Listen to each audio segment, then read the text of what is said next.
Voilà, où il y a chef, là, il y a... Sauve.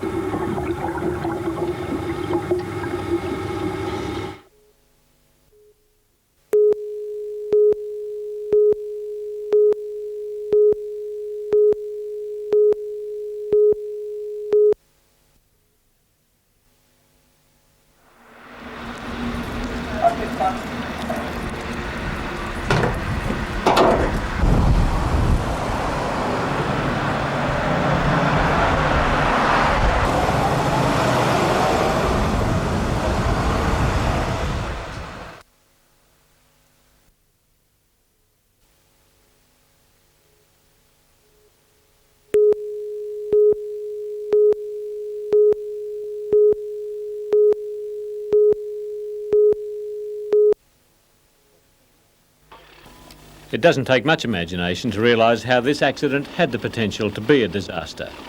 In spite of crashing down the steep embankment, the heavily laden truck and trailer stayed upright. And this time there was no solid tree waiting to bring it to a deadly stop. But it was still a frightening experience for the driver. Oh, it was about 3 o'clock this morning. I came around the corner there, hit this great hole and just sheared the front spring off the hanger, and in a matter of seconds I was over the bloody bank. Marks on the road leading from the hole are graphic evidence of what happened. Coincidentally, the pothole was only metres from another monster we spotted while driving to a Pacific Highway conference last month. After that hole was reported to the district RTA engineer, it was fixed. The chilling thought about today's incident is that if a pothole can smash the suspension of a heavy truck, it could do the same to a tourist coach.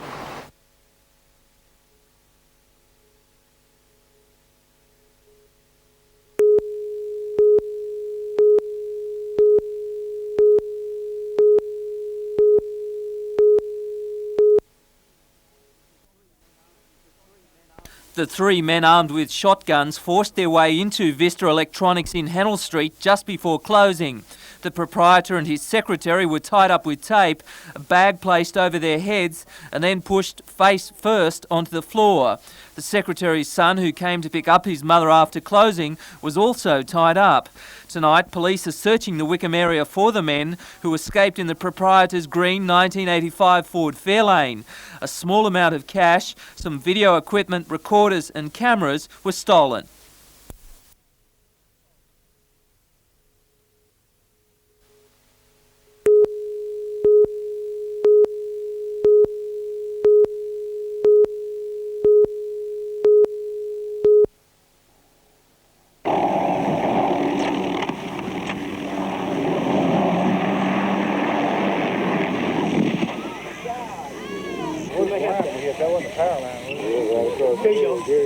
Let's come here. That's all right. We can get over.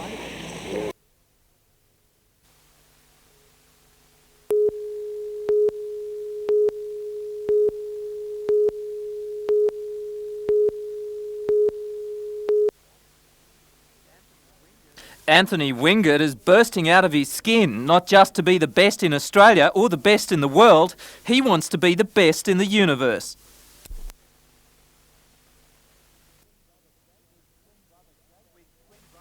With twin brother Jason, Anthony began bodybuilding 4.5 years ago. He's changed from a 75-kilo teenager to a 100-kilo 21-year-old, with chest measurements of 120 centimetres and 45-centimetre biceps. At first I started bodybuilding to, the ego thing to get big, but now I really enjoy the sport, really love what I'm doing and just love what it's about.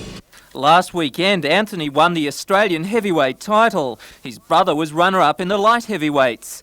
Anthony leaves for the Mr. Universe titles in Italy in 2 weeks, taking on the top bodies in the world. From there, the Newcastle University student hopes to make the professional ranks, a job he hopes he can hold for life. Albert Beckles is 60 this year, he's still a professional bodybuilder, still placed in 10th in his last professional event. So you might still be bodybuilding when you're a grandfather? Possibly, I hope so.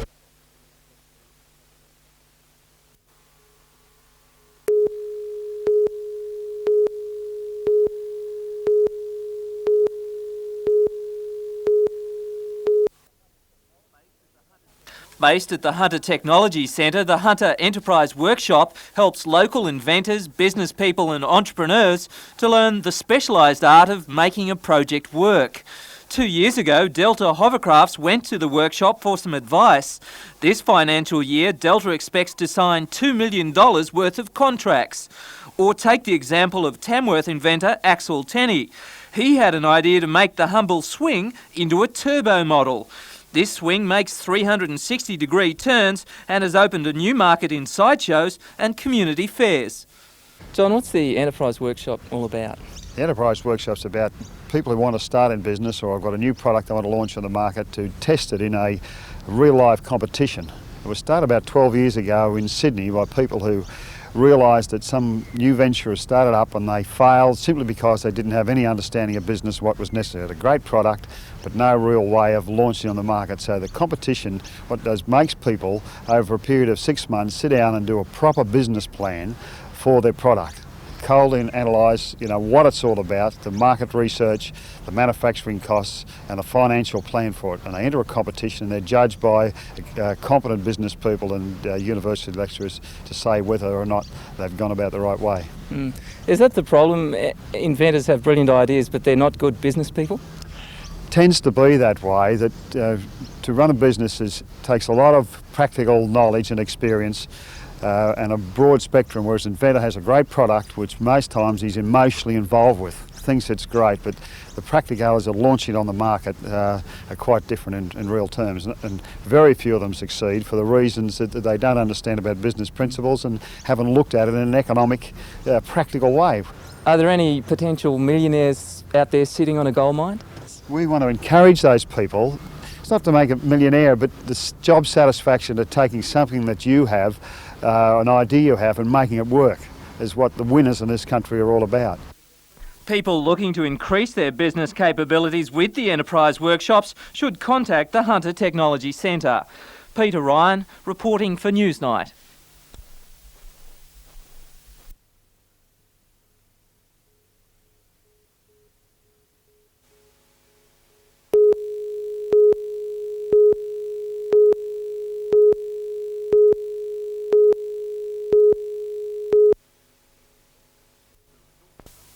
The resort development is a package which has been put together by the Mer Group of companies. Cessnock City Council has given approval for the building of a 140-room hotel, golf course and condominiums on the 87-hectare site off Broke Road.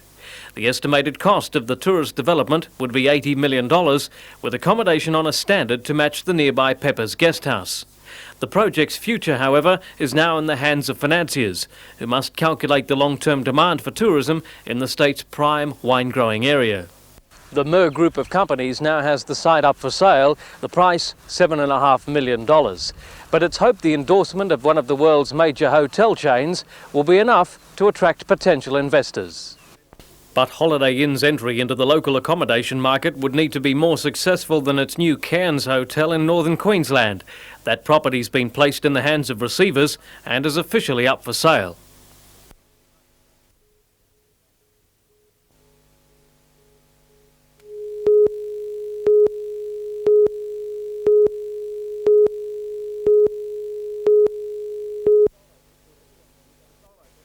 It was the solos that caught everyone's attention, especially in the NBN final, where 18-year-old Jamie Plum clashed with seasoned international Sean Wilmot. It was a breathtaking race as both cyclists locked wheels, and it will be argued for many a day as to who won the race.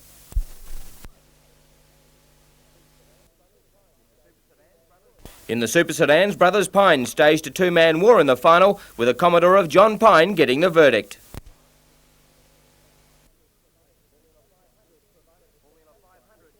Formula 500s provided the spectacular action with a few spills and near misses. Ron Thompson and Gary Thorley tangled.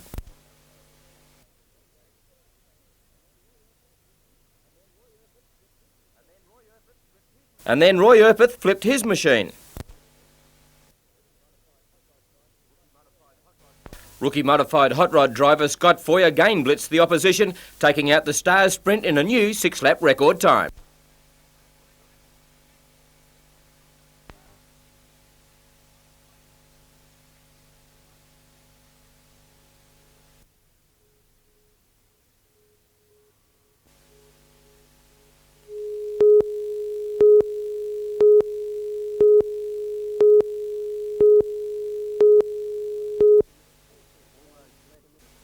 All roads led to the foreshore today as the Matara festival wound up with a suitably grand parade.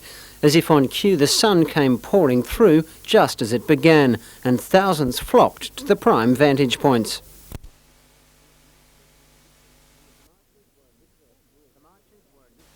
The marchers were a diverse group, ranging from the formal to the frightening.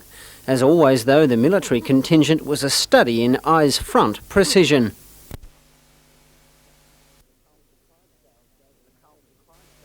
The Carlton Clydesdales gave an impressive display of power as they hauled their precious amber load, and the day also saw the return of the tram, although not under its own steam. Bruce the Builder was walking tall as he celebrated the city's architectural recovery, while the Christian crew spent its time just clowning around.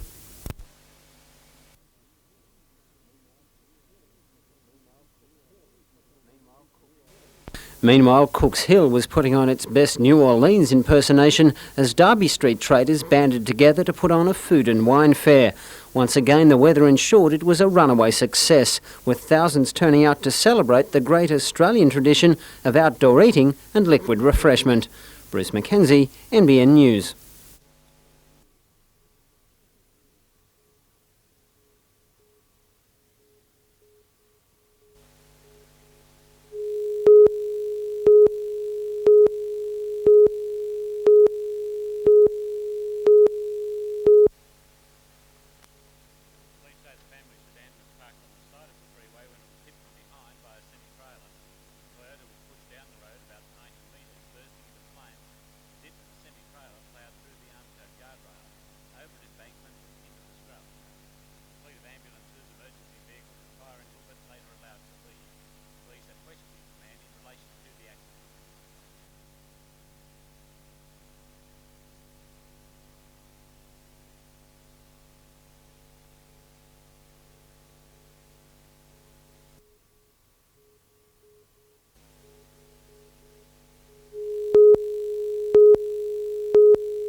They didn't look like highly tuned athletes, but don't be fooled. For an event like this, it's simply a case of no guts, no glory. It's usually the circumference of the actual belly. We've found over the years that the biggest splash comes from the biggest volume. And we're also judging on the best costume and hopefully the most innovative design of dive. Are you looking for a painful sort of experience? Well, that does come with a parcel, and they do get extra points for, yes, red face and red belly. A chilly breeze saw the early floppers opt for the protection of a wetsuit, but rumours spread of disapproval from the judging panel, so it became a case of letting it all hang out. Pain simply wasn't a consideration as the contestants put their bellies on the line in the quest for the biggest splash.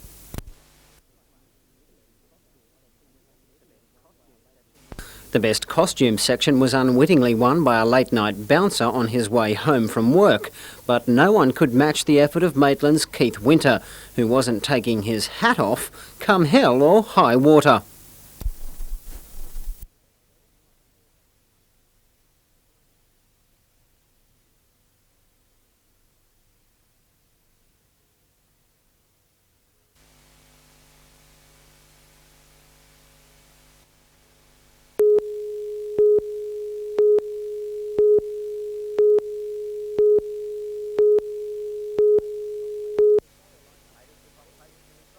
Eight of the top pacers in Australia lined up for the big event, and as many people expected, Westburn Grant and Inter-Dominion winner Torres settled down to fight it out.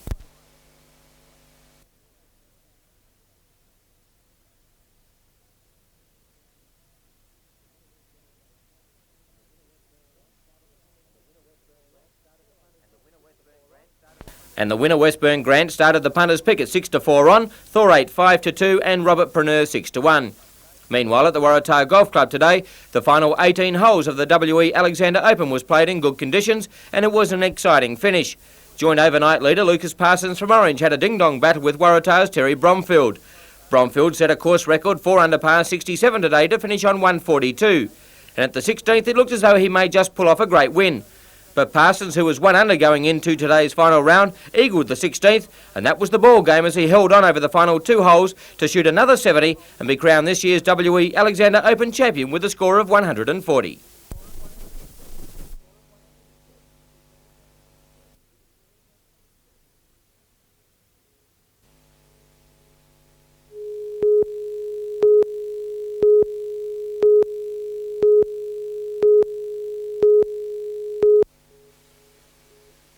"70 vehicles in various shapes, sizes and horsepower assembled at South Newcastle, awaiting their turn to burn rubber and rip up King Edward Park in the quickest time possible.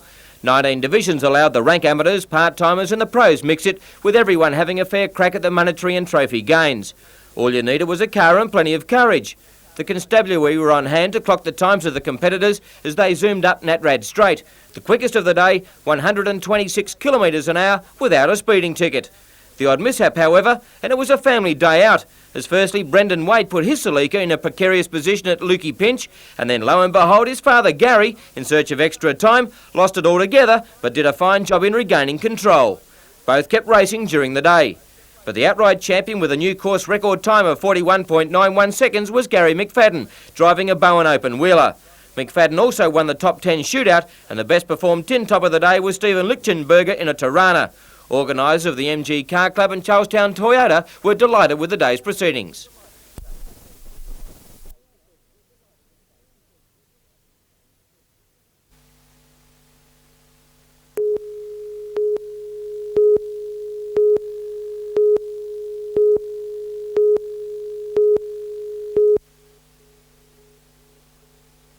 In 3 seasons in the NBL, Jerry Everett established himself as one of the excitement machines in Australian basketball. Individual goes all the way. What a super basket! In 1987, he hit 53 points against Westside Melbourne. The following year, 52 in a single game against North Melbourne. And in a 3-season, 75-game stint with the Falcons, scored an amazing 2,168 points at an average of 28.9 points per game. So it was surprising to learn while the Falcons were on their overseas trip late last year that Everett wouldn't return for this season because neither the Falcons or Everett could come to terms. That's a problem of the past. Well, we had a little dispute over the contracts and, it was nothing, but we resolved our differences and I'm back and I'm looking forward to playing and I hope we win a championship this year because I'm really looking forward to it. The same sentiments are echoed by the Falcons mentor Ken Cole. We never ever had any personal differences. It was purely and simply a matter of what his long-term direction was going to be and what ours were, and it's good to have him back. I think he's happy to be back here, and I feel comfortable with him here. So I think he'll excite the people again next season. Reunited with his wife of 8 months, Karen, and with a big dose of jet lag, the athletic Everett found practice waiting on his arrival at the familiar Broadmeadow Stadium. After making some music in New York during last season, Everett is really revved up about 1991 and the Falcons' chances. So I think with the talent, we'll have the nucleus to be a real contender for the championship in 1991.